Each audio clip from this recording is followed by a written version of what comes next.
Boa noite, queridos, sejam bem-vindos. Hoje é dia de encontro do desaparecimento do universo e do curso Milagres. A Lenice vai ler depois umas páginas ali do desaparecimento. Enquanto isso, a gente vai fazer a lição de hoje, que está no grupo, tá? Que é a lição 161. Dá-me a tua bênção, Filho Santo de Deus. Hoje, praticamos de modo diferente e nos posicionamos contra a nossa raiva para que os nossos medos possam desaparecer e oferecer espaço ao amor. Bom, aqui já diz que se a gente tem raiva, a raiva vem do medo, né? Então, como que eu elimino a raiva? Eliminando o medo. Aqui está a salvação nas simples palavras com que praticamos a ideia de hoje. Aqui está a resposta para a tentação que nunca falha em acolher com boas-vindas ao Cristo, aonde o medo e a raiva antes prevaleciam. Aqui a expiação se completa. O mundo é deixado para trás com toda segurança e o céu é agora restaurado. Aqui está a resposta da voz por Deus. A completa abstração é a condição natural da mente, mas parte dela agora não é natural. Ela não olha para tudo como um só. Ao invés disso, vê fragmentos do todo, pois só assim poderia inventar o mundo parcial que tu vês. O propósito de tudo o que vês é o de te mostrar o que desejas ver. A audição só traz à tua mente os sons que ela quer ouvir. Assim, feita a especificidade, e agora é a especificidade que temos que usar na nossa prática. Nós a damos ao Espírito Santo para que ele possa empregá-la com um propósito que é diferente daquele que lhe demos. Contudo, ele não pode usar nada além do que fizemos para ensinar-nos de um ponto de vista diferente, para que possamos ver uma utilidade diferente em tudo. Um irmão é todos os irmãos. Cada mente contém todas as mentes, pois todas as mentes são uma só. Tal é a verdade, mas estes pensamentos fazem com que o significado da criação fique claro. Essas palavras trazem com elas perfeita clareza para ti? O que podem aparentar ser senão sons vazios, belos talvez, corretos em sentimento, mas fundamentalmente incompreendidos e incompreensíveis? A mente que ensinou a si mesma a pensar de modo específico não pode mais aprender a abstração no sentido de que ela abrange todas as coisas. Precisamos ver um pouco para aprendermos muito. Sentimos que parece ser o corpo que limita a nossa liberdade, que nos faz sofrer e que, no final, apaga a nossa vida. Entretanto, corpos não passam de símbolos de uma forma concreta de medo. O medo sem símbolos não exige nenhuma resposta, pois símbolos podem representar o que não tem significado. O amor não precisa de símbolos, sendo verdadeiro. Mas o medo, sendo falso, se prende às especificidades. Os corpos atacam, mas as mentes não. Esse pensamento, com certeza, evoca o nosso livro-texto, onde isso é enfatizado com frequência. Essa é a razão pela qual os corpos tão facilmente vêm a ser símbolos do medo. Muitas vezes te foi exortado que olhasses além do corpo, pois a vista do corpo te apresenta o símbolo do inimigo do amor, que a visão de Cristo não vê. O corpo é o alvo do ataque, pois ninguém pensa que odeia a mente. No entanto, o que mais senão a mente dirige o corpo ao ataque? O que mais poderia ser a sede do medo, senão aquilo que pensa no medo? Então, o medo está ligado ao corpo, aquilo que você pensa que é o corpo. Se você conseguir desvincular, perceber que você não é um corpo, que você é uma mente, que você é um espírito, né? Você não vai mais ter medo e não vai mais atacar ninguém, nem vai se sentir atacado, porque ataque também só diz respeito ao corpo ou aquilo que você pensa que você é. Eu acho que é mais ou menos isso, né? Por isso que sempre repete lá nos exercícios e aqui nas lições, que você não é um corpo. Todo medo, a morte também está ligado à ilusão de que eu sou um corpo, né? A gente só acredita na morte e tem medo da morte porque nós pensamos que somos um corpo, porque o que morre de fato é um corpo e não a mente, não o espírito, né? Não a memória de si mesmo. E nem o amor não morre também, né? Você já tá aí, Maria? Tô sim. Você quer continuar na 7? Continuo. O ódio é específico. Tem que haver algo para ser atacado. O inimigo tem que ser percebido de tal forma que possa ser tocado, visto e ouvido, e, em última instância, morto. Quando o ódio para sobre alguma coisa, exige a morte com tanta certeza quanto a voz de Deus proclama que não há morte. O medo é insaciável, consumindo todas as coisas que os seus olhos contemplam, vendo-se em tudo, compelido a voltar-se contra si mesmo e a destruir. Aquele que vê um irmão como um corpo, o vê como um símbolo do medo, e ele atacará, porque o que contempla é o seu próprio medo fora de si mesmo, pronto para atacar, mas pedindo aos gritos para se unir a ele novamente. Não te equivoques quanto à intensidade da raiva que o medo projetado tem que gerar.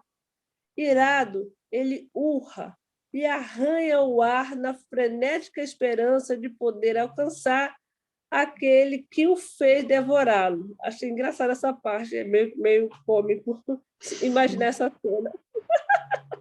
É verdade. É Se isso, fizesse, se fizesse um teatro, né, Maria? Seria engraçado. seria, imaginei assim, a pessoa, né, irada, urrando.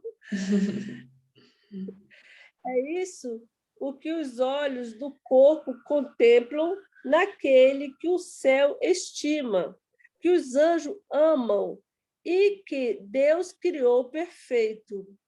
Essa é a sua realidade. E, na visão de Cristo, a sua beleza se reflete em uma forma tão santa e tão bonita que dificilmente poderias resistir a ajoelhar-te aos seus pés. Entretanto, em vez disso, tomarás a sua mão, pois és como ele na vista que o vê assim. O ataque contra ele é teu inimigo, pois não perceberás que nas tuas mãos está a tua salvação. Pode-lhe apenas isso, pede-se apenas isso, e ele a dará a ti. Não lhe peças que simbolize o teu medo. Pedirias que o amor destruísse a si mesmo? Ou queres que ele seja revelado a ti e te liberte? Hoje praticamos de uma forma que já tentamos antes. A tua prontidão está mais. Oi? A tua prontidão está mais perto agora. E hoje virás para mais perto ainda da visão de Cristo. Se estiveres comprometido em alcançá-la, terás sucesso hoje. E uma vez que tiveres tido sucesso, a tua vontade não estará mais disposta a aceitar as testemunhas que os olhos do teu corpo convocam.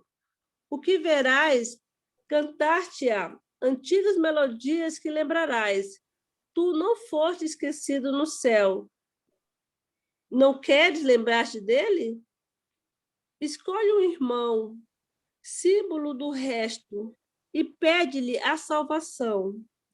Primeiro, que o veja com a maior clareza possível, daquela mesma forma com que já estás acostumado. Vê o seu rosto, suas mãos, seus pés, suas roupas, observe-o sorrir e vê os gestos familiares que ele faz tão frequentemente. Então, pensa nisso. O que estás vendo agora te oculta a vista de alguém que pode perdoar todos os seus pecados, cujas mãos sagradas podem remover os cravos que atravessam as tuas e retirar a coroa de espinho que colocastes sobre a tua cabeça ensanguentada. Pede-lhe isso para que ele possa libertar-te. Dai-me a tua bênção, Filho Santo de Deus. Quero contemplar-te com os olhos de Cristo e ver a minha perfeita impecabilidade em ti. E aquele que convocar-te responderá, pois ouvirá a voz por Deus em ti e responderá na tua própria voz. Contempla-o agora, aquele que vistes apenas como carne e osso, e reconhece que Cristo veio a ti. A ideia de hoje é o modo que escapares com segurança da raiva e do medo. Certifica-te de usá-la imediatamente se fores tentados a atacar o irmão e a perceber nele o símbolo do teu medo, e verás subitamente transformado de inimigo em salvador, do demônio em Cristo. Essa lição é incrível, né? Eu acho assim que ela propõe, né, que a gente se transforme no imã, né, no imã, que a gente possa estar criando o amor, porém, porque a nossa evolução ela nunca é em linha reta, sempre há uma queda. No momento da queda, a gente possa se lembrar disso, né, que a gente está olhar o irmão com o olhar de Cristo. Aí daí é só show, né? Porque aí não tem medo, não tem raiva, não tem rancor, não tem drama, não tem mais nada. É só bênção. Eu acho que é isso. É verdade. E aquela parte ali, né, que você tá lá com uma vítima ensanguentada na cruz, né, porque a gente faz isso, porque quando a gente não perdoa o outro é porque o outro é nosso algoz, é aquele que faz a gente sofrer. Aí você, ok, então, você é o Cristo da história, você é o sacrificado. Então agora, se coloque como um Cristo, né, com os cravos da mão, com a coroa, né, e peça para esse irmão tirar. Porque é esse irmão aí que você está culpando, que você está julgando, que é o único que pode tirar você da crucificação que você se colocou, né? É bem interessante, né? E aí é se colocando no lugar do Cristo, mesmo dos dois lados, né? O Cristo crucificado e o Cristo que perdoa e liberta, né, de tudo. Essa lição é muito forte, né? Bem eu forte. achei também. Muito... Verdade. E imagina se a gente pedisse para cada um que fizesse qualquer coisa para a gente, ou que a gente fez, dá-me a tua bênção, Filho Santo de Deus. Muita coisa mudaria. Bom, eu fiz eu não fiz isso a nível terrestre, mas eu fiz a nível espiritual, né? Quando eu fui fazer de manhã essa lição, eu fui fazendo essa ideia da lição, né? Dai-me tua bênção, Filho Santo de Deus, e realmente, sabe, porque se tinha determinadas pessoas que chegavam a faltar ar. Eu falei, meu Deus, agora eu vou morrer.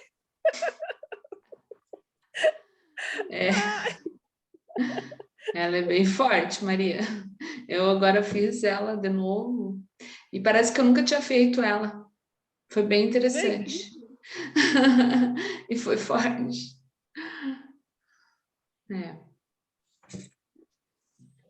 Gratidão, gente. Helenice quer... Mas é engraçado mesmo, né? Porque muitas vezes parece que a gente não fez aquela lição. Mesmo a gente já tendo feito várias vezes. É verdade, impressionante. Onde um ou mais estiverem, lá estarei, né? É que talvez eu tenha feito sozinha e eu me enganei, né? Eu fiz pelo ego. Aí quando tem mais irmãos com a gente, outro lendo pra gente também é interessante, né? Acho que não tem uma verdade. sabotagem, sei lá, sei que é bem Tem diferente. coisas que você leu, que eu li, e eu tive uma compreensão quando eu li. Quando você leu, eu falei, ih, eu compreendi errado.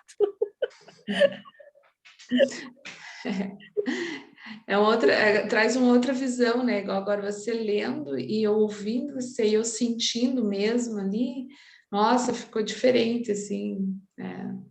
É o meu outro eu lendo, né? E passando uma outra mensagem. É bom isso, né? Por isso que é bom esses encontros, são importantes, né? Sim, é como a gente enxerga, né? Uhum. Você vai ler o desaparecimento um pouquinho? Qual que... Pode ser, vou pegar ele aqui.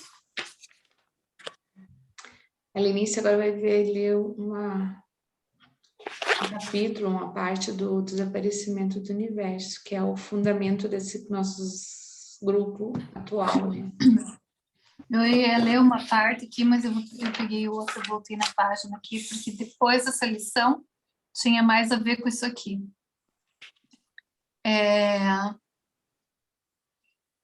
O Artin, né, que é um dos mestres ascensionados, ele fala assim: assim, em nossa história, você escolheu com o ego o agora e agora está identificado com ele. Gente, qualquer semelhança é mera coincidência, tá? Vamos continuar. A primeira divisão tornou a consciência de sua perfeita unicidade com Deus apenas uma memória. A segunda divisão trouxe duas partes à mente. A terceira divisão tornou o Espírito Santo apenas uma memória. E o ego agora tem sua atenção. Você olha para ele lhe explicar o que está acontecendo e ele tem uma mensagem para você. A mensagem é essa: é melhor você se mandar daqui, camarada. Então, ele começa a lhe dar algumas razões. Em seu estado mental confuso, essas razões parecem danadas e convincentes em sua lógica. Então, ele está falando aqui, quando a gente teve um momento da separação, né? Então, primeiro a gente se dividiu e tomou consciência da unidade, da separação.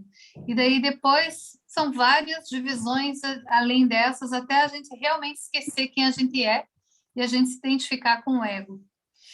Daí ele continua aqui: você não sabe o que fez? O ego pergunta em sua história metafórica. Você se separou de Deus. Olha só, você se separou de Deus. Cometeu um pecado enorme contra ele. Agora você vai ver. Você pegou o paraíso, tudo que Deus lhe deu, e o atacou. E jogou direto na cara dele, dizendo: quem diabos precisa de você? Você o atacou. Você está morto. Não tem a mínima chance contra Deus. Deus é impressionante e você não é nada. Você estragou tudo. É muito culpado. Se não tirar seu traseiro daqui agora mesmo, será pior do que a morte. Oh, meu Deus, você pensa em resposta ao ego. O que eu fiz? Você está certo, estraguei tudo e ataquei o céu. Mas para onde posso ir? O que posso fazer? Posso correr, mas não posso me esconder. Não existe lugar onde possa me esconder do próprio Deus. Bem, isso não é exatamente verdade, diz o ego, porque estou aqui para ajudá-lo. Sou seu amigo e tenho uma ideia. Tem um lugar aonde podemos ir juntos. Você pode ser seu próprio patrão e não tem que encarar Deus de jeito nenhum. Você nunca vai vê-lo. Ele nem mesmo conseguirá ir a esse lugar. Mesmo? Você pergunta. Isso está me parecendo bom demais. Vamos. Daí o ego fala: tudo bem, diz o ego. Faça exatamente o que eu digo. Então, é aí que a nossa história começa realmente, quando a gente se separou de Deus. A gente parou de escutar o Espírito Santo e a gente escutou o ego. E, nossa, tem uma buzina. Então, é muito incrível, né? Porque, gente, a gente podia só ter escolhido de outra forma, mas a gente escolheu o ego. Sim, e atacamos Deus para poder estar certos, achar que está certo, né? Exatamente, exatamente. Atacamos Deus, quer dizer, a gente acha que atacou Deus, porque o ego É. falou isso para a gente e a gente acreditou. E criamos um lugar seguro para algo que não existe. Teoricamente. Para um ataque que não existe, nós criamos um lugar seguro, uma forma segura, várias coisas que é tudo uma ilusão. Exatamente, porque não existe esse lugar seguro, né? O ego que mentiu para a gente. E ó, você falou de ilusão e ele fala assim, né, aqui na frente. A libertação das ilusões está apenas em não se acreditar nelas.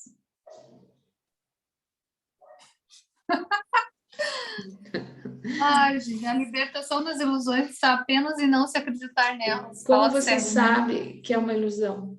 É a pergunta que as pessoas Então, perguntam. não, daí tem um livro inteiro aqui que você vai lendo, né? Você tem Talvez que perceber a ilusão é tudo aquilo que a te dualidade. sugira um ataque, né? Tudo aquilo que Sim, é a te dá dualidade. medo, sugira que é um ataque, tudo aquilo que te faz se sentir culpado, tudo isso é ilusão, porque o amor não faz nada disso, não faz você ter medo, não faz você se sentir atacado, você não precisa se proteger também, né? Se defender. Então, se você está sentindo qualquer coisa, é simples, na verdade. Se você sente atacado, se sente com medo, com raiva, você está dentro da ilusão. Ele fala aqui, ó, tudo que você sentir que tem opostos é dualidade. Tudo que tiver na dualidade é ilusão, porque o céu não tem opostos. Exatamente. Mas a gente vive no oposto. Ai, meu É. Deus. O julgamento é a ilusão, né? O julgamento é o oposto totalmente. Toda vez que você julga, você precisa fazer uma comparação. Para comparar, precisa de opostos, precisa de dois lados. Então, o julgamento é o princípio da ilusão, eu acho, né? E a gente faz isso o Sim, tempo todo, né? Contra nós, contra Deus, exato. contra o irmão, contra a vida. A gente julga o tempo todo. Quem está no amor e quem está na verdade, na perfeição, não julga.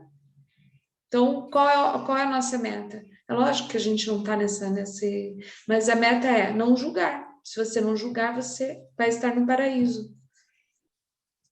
E Cristo falou isso até na Bíblia, né? Você pode ser católico, saber disso, pode ser evangélico, saber disso. Não julgueis para não serdes julgados. E ele começou, a única meta dele era amar o próximo como a ti, amar a Deus sobre todas as coisas e o próximo como a ti mesmo. Ou seja, ele sabia que nós éramos um. Exatamente. E é Deus em todas as coisas. Amar a Deus em todas as coisas. As pessoas Em todo. interpretaram também errado, porque eles imaginam é acima de todas as coisas. Não é acima, porque Deus não fica acima. Deus está em tudo. Então, a partir do momento que a gente entender também essa frase, né? Em tudo. Aí quando eu olhar para as coisas, para o outro, para os animais, para a natureza, para mim mesmo, e eu ver Deus, eu vou estar amando Deus em todas as coisas, né? Exato. E a verdade vos libertará também, né? É uma boa frase que cabe aqui. Mas daí a gente tem que usar essa frase de forma correta, E que é verdade. porque é verdade. Que não é, a verdade continua sendo a mesma coisa. O que é ilusão, né? Tudo que tiver opostos é ilusão. O que é verdade? É o que não tem oposto, E o que é ser né? verdadeiro? Eu também acho que eu não entendia isso depois, ainda estou praticando, né? Mas para mim ser verdadeiro é ser exatamente você mesmo.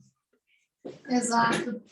Falar o que você sente, né? Ser você, falar o que você sente, não esconder nada. A verdade é não esconder nada. Se você tem algo que precisa ser escondido, você não está na verdade.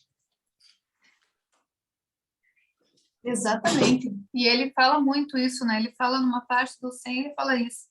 Se você tem algo a ser escondido, tá na verdade, você não está na verdade. E ele fala aqui, né? Falou que a gente queria se esconder, a gente arranjou um lugar de mentirinha para se esconder de Deus.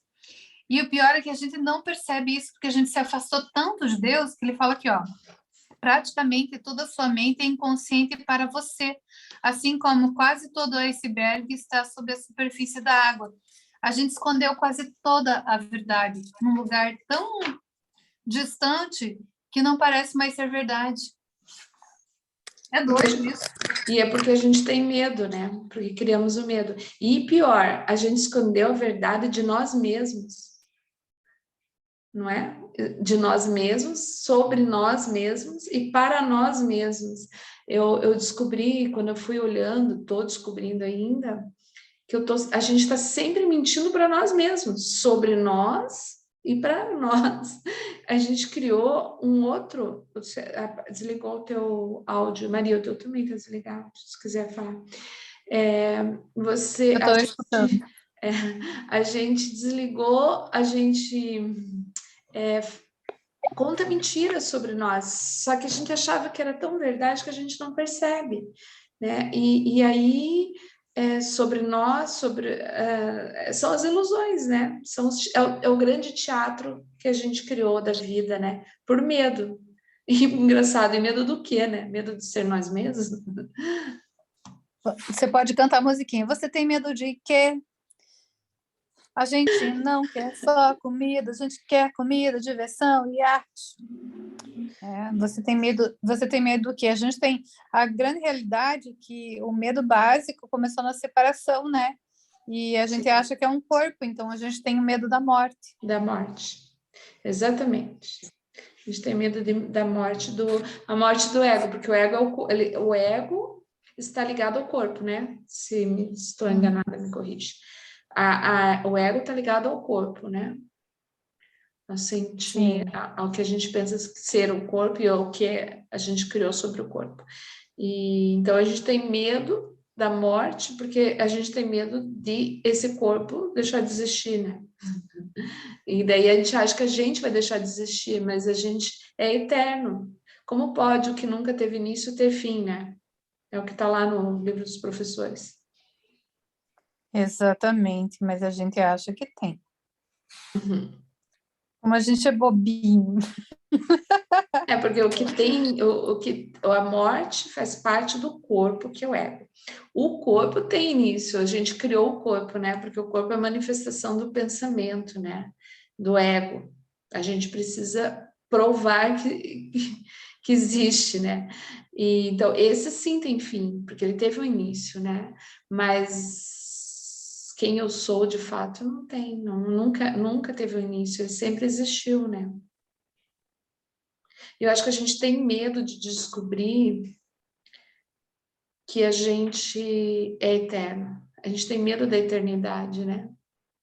Porque a gente quer fugir dos problemas, a gente quer fugir da verdade, a gente quer fugir de tudo. E aí a morte parece um bom plano. Parece que a morte é o fim dos problemas. Se você for falar com alguém... A gente tem medo de ser Deus, de estar em Deus. Essa é a verdade. A gente tem medo de achar porque a gente quer a individualidade, né? E, na verdade, quando a gente está em Deus, não existe morte, nem essa falsa morte que é do corpo. Nada.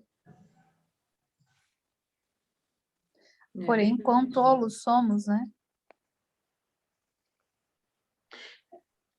É a separação. E a separação também quando eu me vejo como um corpo, eu estou praticando a separação. A separação de mim mesmo. Então, quando eu começar a perceber o que é o corpo e quem sou eu vou me perceber eterno. Porque aí eu vou saber separar. Não quer dizer que o corpo não tem importância, né? O corpo é uma parte de mim, mas ele não sou eu. É diferente de ser eu e uma parte de mim, né? Como tudo é uma parte da gente, né? Mas o eu mesmo só está fazendo parte disso, né? Está dentro disso.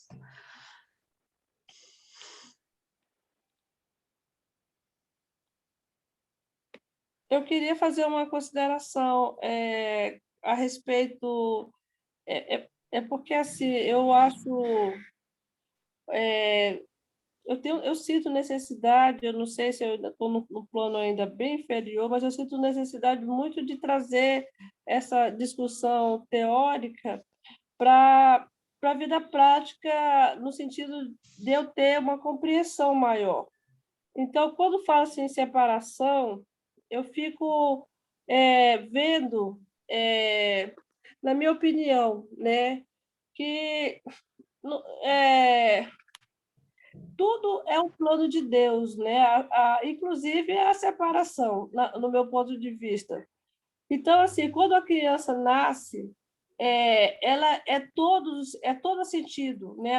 Os sentidos estão todos externos, né? Tudo está externo por questão mesmo de sobrevivência. Eu não vejo que isso tenha sido o ego, ainda não. Eu acho que isso é uma manifestação de Deus. Deus fez com que, nos primeiros anos de vida, nós tivéssemos todos os sentidos. A partir do momento que eu sou toda sentido na fase de criança, eu passo a criar, através da minha história, um avatar. Aí sim, eu já passo a não ser mais eu, mas sim aquele avatar que eu criei. Aí sim é a separação. Aí onde você sai para cometer os erros, as coisas, as suas, né? Para depois, durante uma fase da vida, eu penso que seja assim, né? Haja um retorno para casa, em própria vida, sem ser na morte, haja um retorno onde você volta a perceber que a vida não são... Esse, é, para mim, que é a ilusão, que a vida não é o teu sentido do corpo, os teus olhos que tu vê, teu ouvido, teus pensamentos, e isso sim que eu vejo que é a... Eu não sei se é a expiação, mas, enfim, o completar do ciclo. Mas isso que acontece, que de uma forma simplista, eu penso que seja assim. Porém, a humanidade ela fica na fase dos primeiros anos de vida, a vida toda. Vai, volta, vai, volta, porque não é fácil. Não é fácil você criou aquele avatar, você alimentou aquele avatar, você deu substância, deu força para aquele avatar. Então, ele se torna algo muito poderoso. E, de repente, você olhar para aquilo e dizer assim, isso não existe, é uma ilusão, é meio complexo. Né? Então, por isso que há tantas vidas e vidas e vidas, e vai e volta, e vai e volta.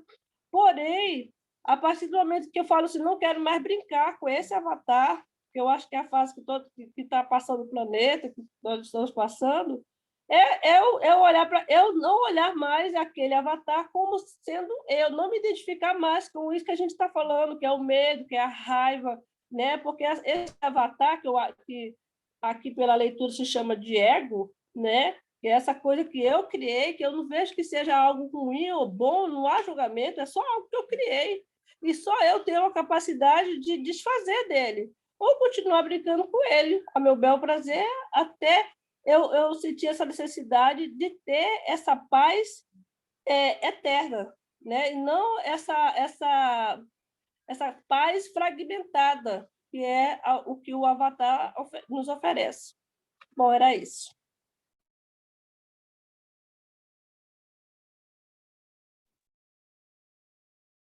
Helenice, faz aí o comentário. Eu coloquei ali, ó.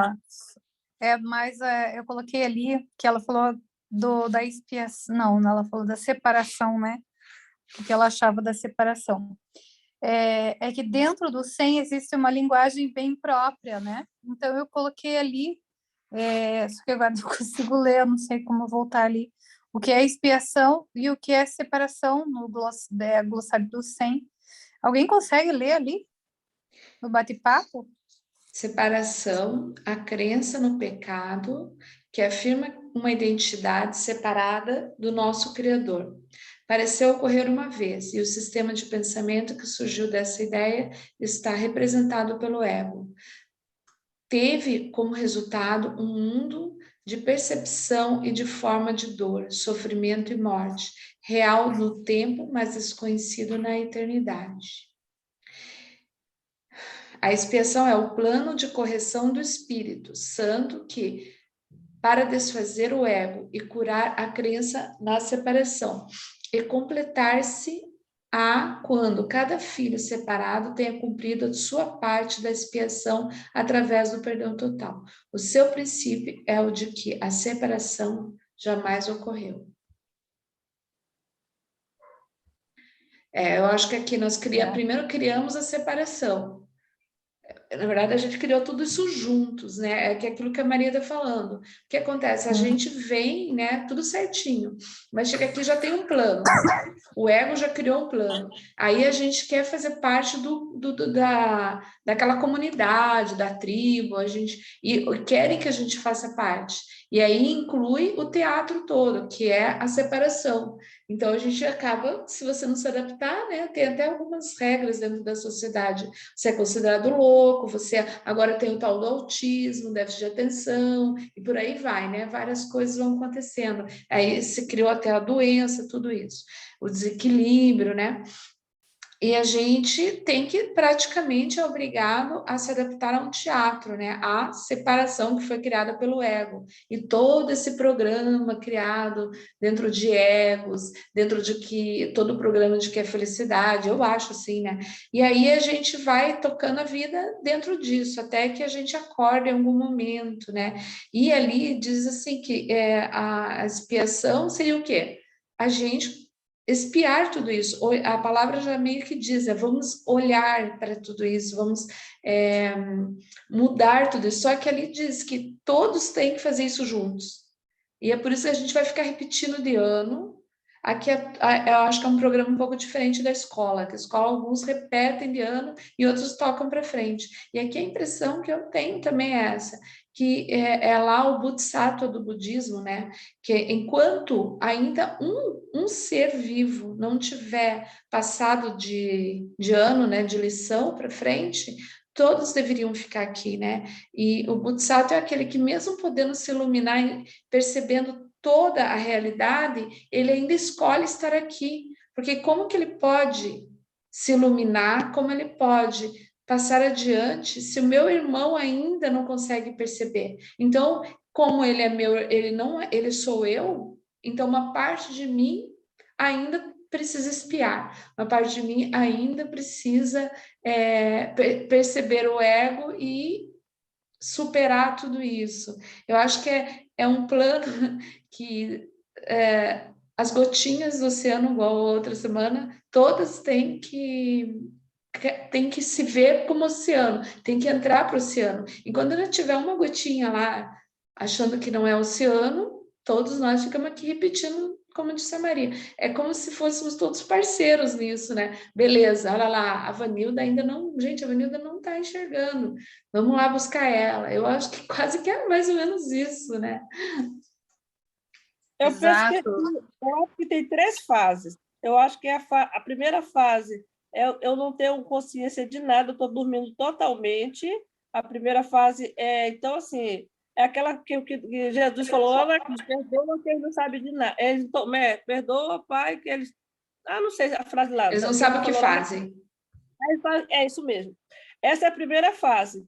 Então, assim, eu acho que nós estamos na fase intermediária. Eu acho que a gente nem está... a gente está na fase ainda que nós temos a consciência, nós já sabemos, nós temos Vou pegar o cabo, tá? Desculpa aí, pare falando. Só vou pegar o cabo. Nós temos uma clareza, né, da separação, nós temos uma clareza da questão do julgamento, da comparação, nós temos tudo isso. Eu penso que eu me encontro nessa fase. Porém, eu não estou, não consigo, não há uma estabilidade nessa fase, né? Eu tenho quedas. Daqui a pouco eu faço coisa que eu até me assusto, falei, meu Deus, não é possível que eu estou dizendo isso, não é possível que eu esteja pensando isso. Mas eu acho que essa é a fase intermediária. E aí, quando a pessoa consegue manter estável, né, que aquilo já o pensamento veio do medo, mas aquilo já não altera mais a nível de... Você continua pleno. Aí eu acho que a terceira fase, que aí nós estamos já na reta final para a iluminação. É o que eu penso. Na verdade, a gente só cometeu um erro, que é a separação, né? Foi o nosso único erro, que a gente acha, não é nem a separação, na verdade, ela não ocorreu, ela ocorreu na nossa mente separada. E é só a gente achar, eu esquecer que eu sou você, Maria. E que eu esqueci que eu sou a Vanilda, que eu esqueci que estou em Deus sempre. E quando a gente lembra disso, não tem mais nada que a gente tem que lembrar, né? Porque daí a gente está lá, a gente sempre esteve. Mas enquanto a gente está aqui no ego e a gente está no intelectual ainda, né, sabendo disso, mas às vezes sentindo isso, mas às vezes retornando, vamos dizer, para a separação, para a dualidade, a gente, dentro do 100, ele fala que nós estamos na semidualidade. A semidualidade é quando você já sabe de tudo isso, você vive isso, mas às vezes você cai, esquece, e daí você tem que voltar, né? Você tem que ir voltando para isso. E até tem um livro que virou filme, que é muito interessante, que ele fala disso de uma outra forma, mas é a mesma coisa, é o que a gente está falando aqui.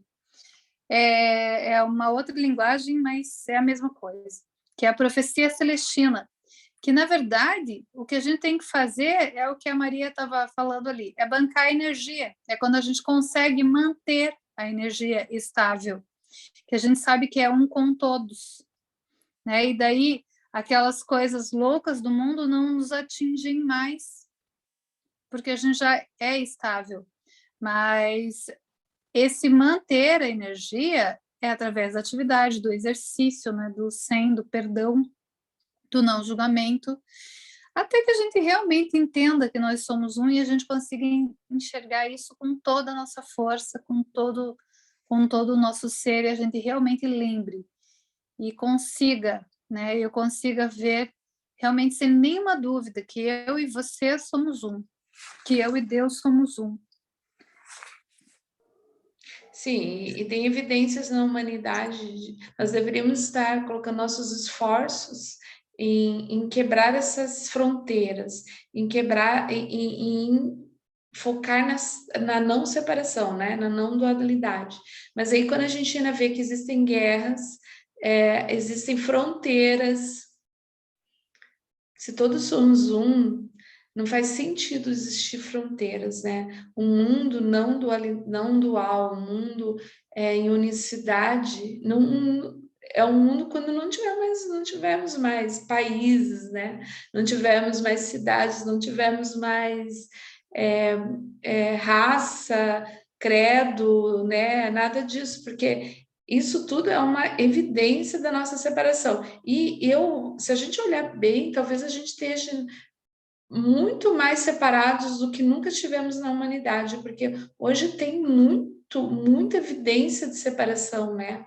Social, de classes, porque antes ainda existiam mais modelos de lugares, de comunidades onde se respeitavam, né? E hoje a gente quase não tem, o mundo todo ele segue o modelo da separação. É impressionante, né?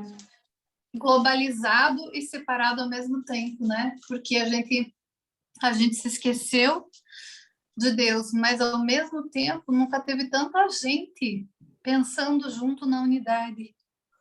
Tanta gente na dualidade, tanta gente buscando a unidade. Mas a gente vai ter que perdoar muita coisa. É porque a gente ainda tem que perdoar porque a gente julga. A partir do momento que a gente não julga mais, a gente não precisa nem mais perdoar, que daí fica mais fácil, né?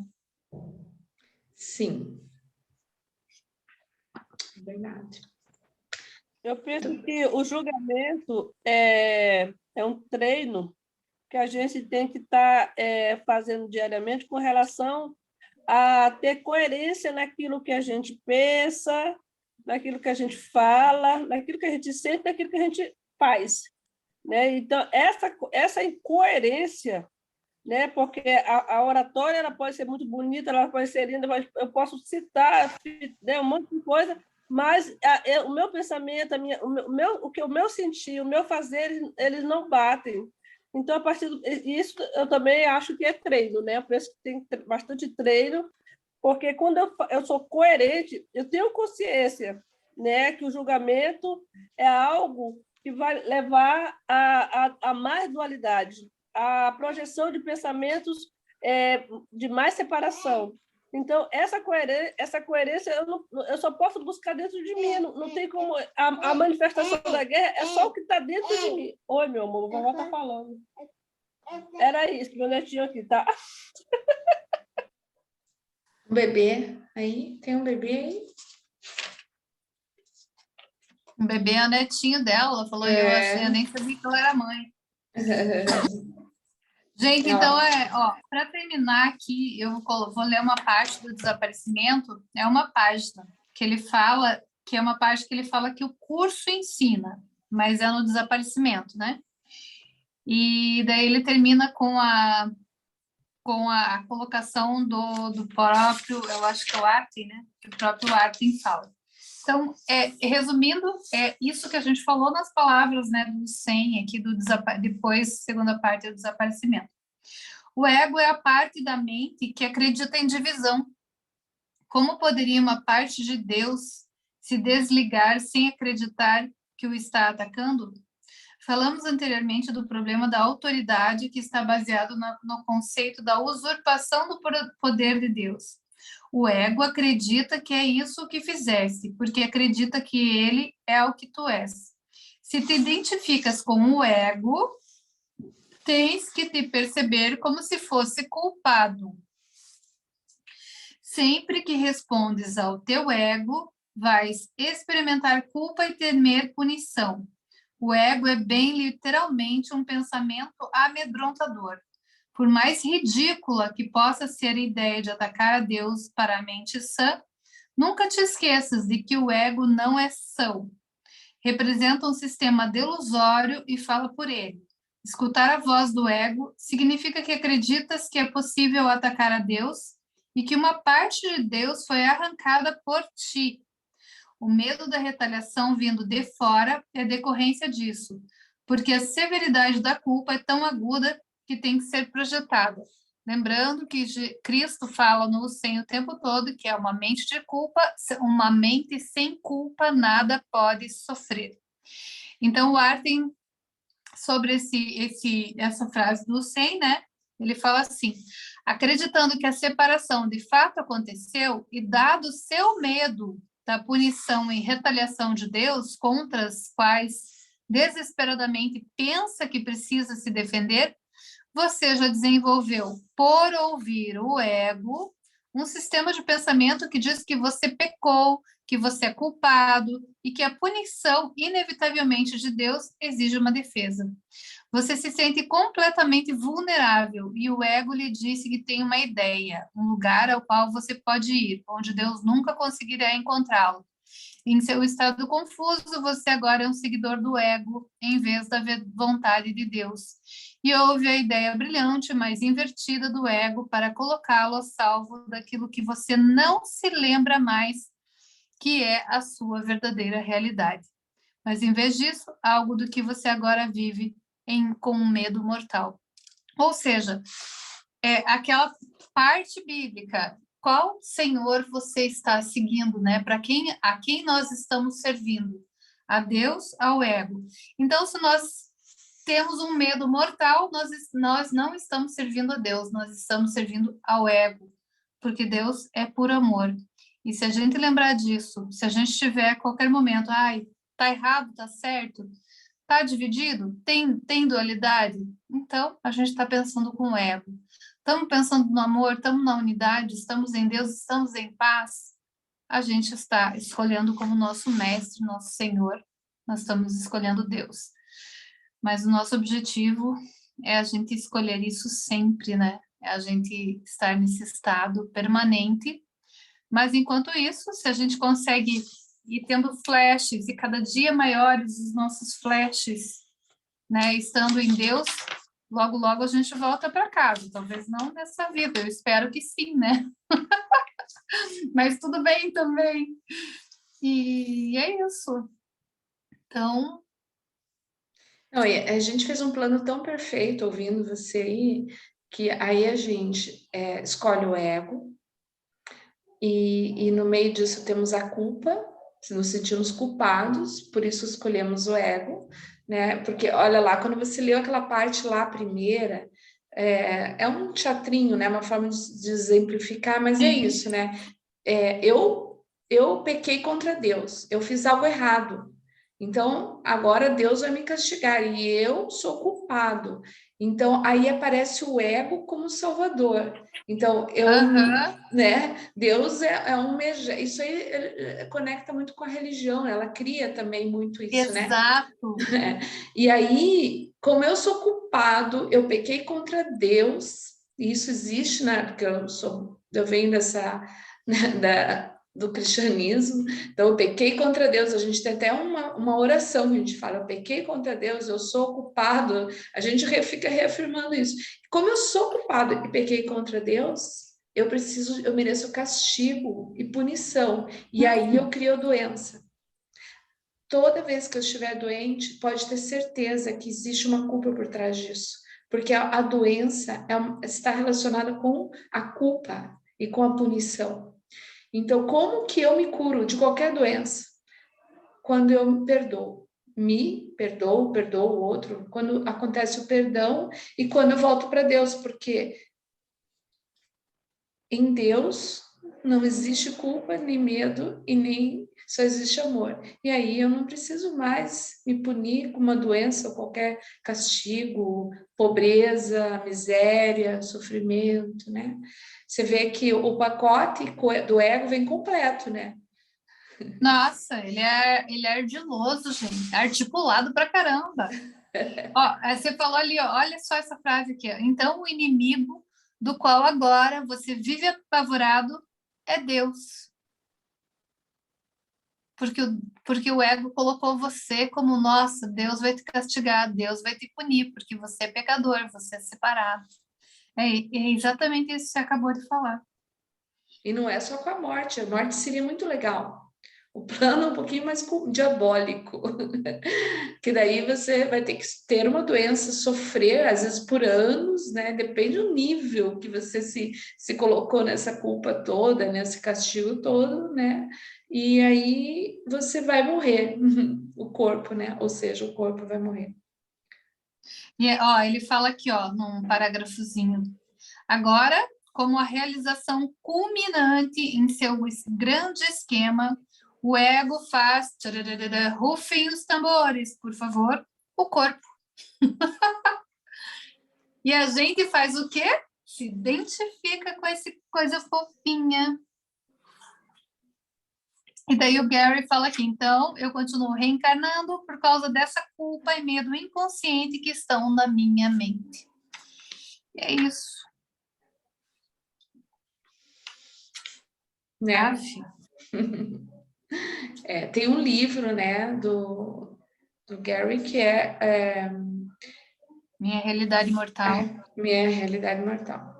Que você encerra, é possível encerrar o ciclo de nascimento e morte, porque o ciclo de nascimento e morte é só uma repetição de ano, né? Você está reprovando de ano, então você vai ficar nascendo e morrendo. Exato. Ou seja, se a gente está reprovando de ano o tempo todo é porque a gente é bicho burro, né? Chega, né, gente? Pelo amor de Deus, vamos estudar direitinho, bem bonitinho, né? Para a gente não precisar repetir.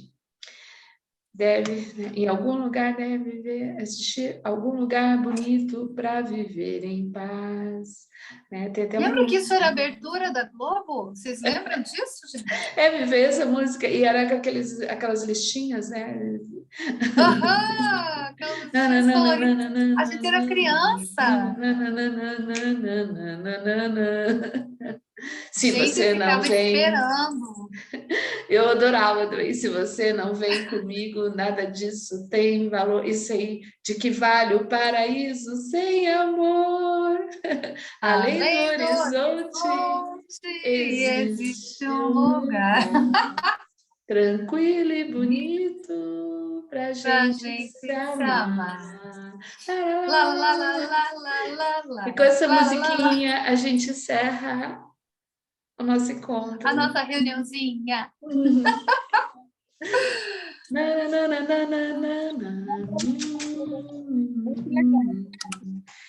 Se você Beijos, não vem bonitas. comigo. Obrigada por vocês virem comigo. Senão nada Obrigada, disso tem valor, de que vale o paraíso sem amor. Eu quero que vocês estejam no paraíso comigo e eu quero estar com vocês. Juntas. Bom fim de semana, gente. Amo vocês. Tá também. bem.